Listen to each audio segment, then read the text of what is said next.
This mobile hospital is rather special. Not just because it's mobile, but also because it crosses European borders, helping people in France, Andorra and Spain, relieving pressure on hospitals in the region whenever and wherever it's needed.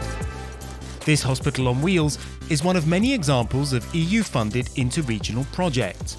Programs like the European Regional Development Fund and Interreg help redress regional disparities in the EU.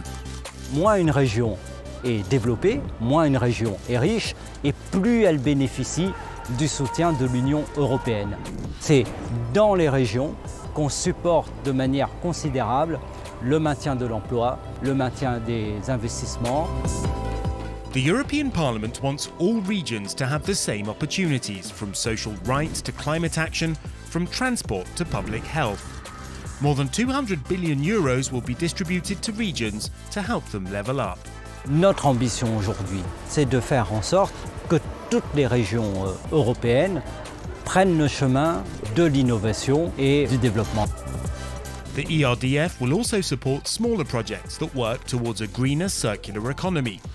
30% of regional investments will contribute to European climate goals. MEPs have asked for more support to go to sustainable urban development and the EU's outermost regions. Nous sommes très mobilisés en faveur des régions ultra-périphériques. Ce sont les régions les plus pauvres de l'Union européenne, mais aussi en faveur des îles européennes.